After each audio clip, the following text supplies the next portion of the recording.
Indoor plants को कैसे हमें रखना है जिससे कि हमारा प्लांट आसानी से चलता रहे और वो ख़राब भी नहीं हो। क्योंकि इंडोर प्लांट्स जो होते हैं आउटडोर प्लांट्स के कंपैरिजन में काफ़ी कॉस्टली होते हैं। कुछ प्लांट्स तो बहुत ही कॉस्टली होते हैं।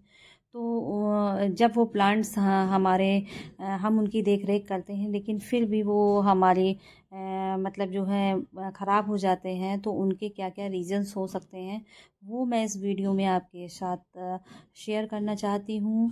हेलो दोस्तों, गुड मॉर्निंग। कैसे हैं आप? हेल्दी होम एंड प्लांट्स में आपका मोस्ट वेलकम है। और वीडियो शुरू करते हैं। तो सबसे पहले आ जाते हैं कि रेलिंग में हम किस तरीके के प्लांटर का यूज़ करते हैं। इस तरीके के प्लास्टिक के मिलते हैं, तो आप रेलिंग में इस तरीके के प्लांटर्स में आप जो मिनी पॉट में छोटे छोटे में, जैसे टर्टल वाइन है और ये बोट लिली है, सिंगोनियम्स हैं, मनी प्लांट है, इस तरीके के प्लांट्स आप रेलिंग में लगा सकते हैं, जो देखने में लुकिंग वाइज बहुत ही नाइस लगता है। और इस तरीके से देखिए, मैंने हैंगिंग में आपको दिखाना चाह रही हूँ कि मेरा 3 स्टोरी का घर है और इस तरीके से मैंने ग्राउंड फ्लोर से लेकर 3 स्टोरी तक कैसे मैंने हैंगिंग में मैनेज किया है, ये मैं आपको इस वीडियो में दिखाने की कोशिश कर रही हूँ। सबसे नीचे ग्राउंड फ्लोर पर मेरे ये प्लांट है और फिर आ जाते हैं फर्स्ट फ्लोर में।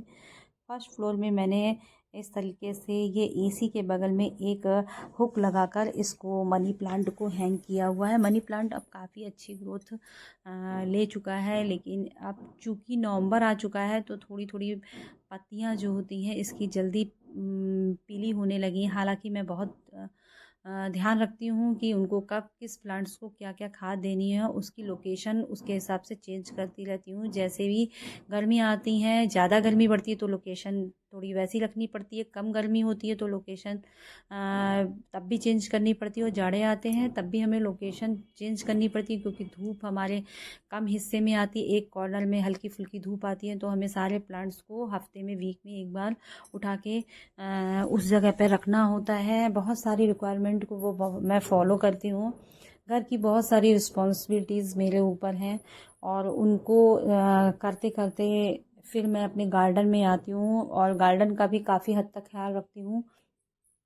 फुल टाइम नहीं दे सकती हूँ, क्योंकि बताया मैंने आपको कि मेरे ऊपर काफ़ी जिम्मेदारियाँ हैं। सिंगोनिया में स्लो ग्रोइंग प्लांट है, 2 साल हो चुके हैं। इसकी कटिंग मैंने 2-3 जगह ऊपर अपने टेरेस गार्डन में लगाई है।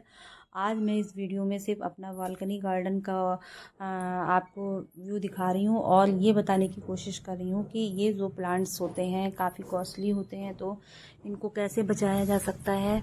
तो सबसे पहले तो आप जो वाटरिंग का मतलब हमें सबसे पहले हम लोकेशन पे बात कर लेते हैं कि लोकेशन क्या होनी चाहिए।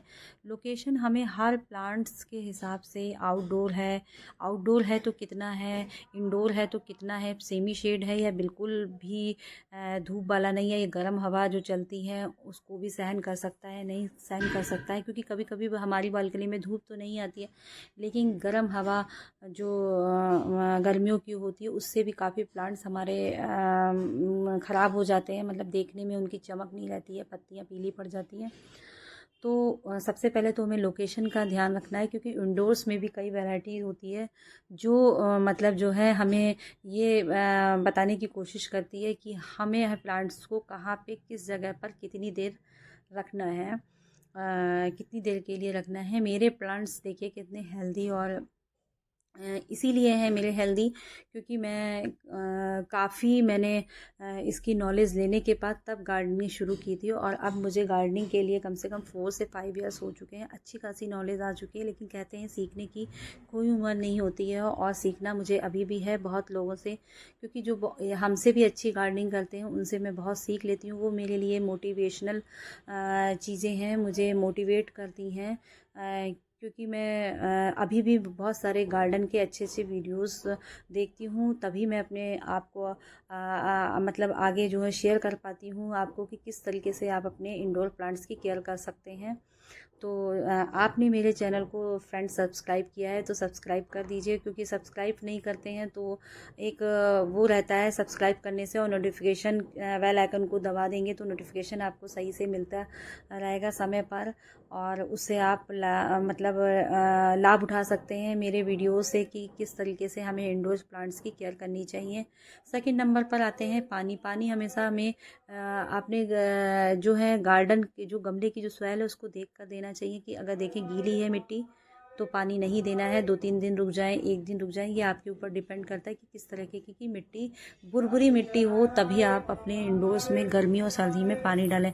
अब सर्दियों का मौसम आने वाला है तो प्लांट्स में जो है वो तो पड़ेगा नहीं पानी, 2-3 दिन 4 दिन इंडोर्स जो रखे हैं तो बिल्कुल भी हमें लग रहा है कि हफ्ते में एक ही बार पानी डालना है। वही मैंने फिर से वही बात मैं दोहरा रही हूँ कि इंडोर्स में पानी हमें गमले की मिट्टी को चेक करके ही डालना पड़ता है, लेकिन गर्मियों में हमें 1 दिन में एक बार पानी ज़रूर देना पड़ता है। अगर आपके बालकनी में सिर्फ अच्छी हल्की फुल्की 2-3 घंटे की धूप आती है तो 1 दिन में आप पानी डालना ज़रूरी हो जाता है। और आउटडोर में तो हमें 2 बार पानी डालना मस्ट ही है कि अगर आपका नेट नहीं लगा है तो आप आउटडोर में 2 बार पानी डालिए।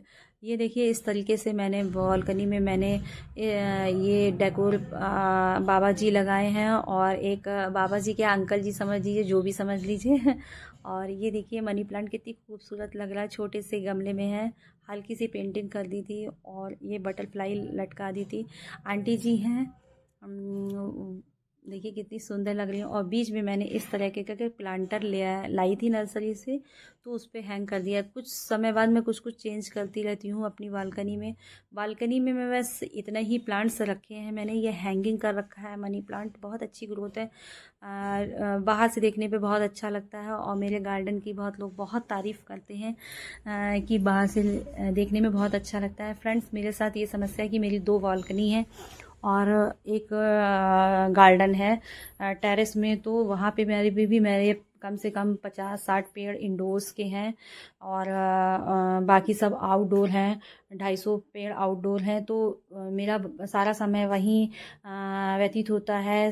चाय वाय इवनिंग की सब मैं वहीं पीती हूँ, क्योंकि मुझे इंडोर में कुछ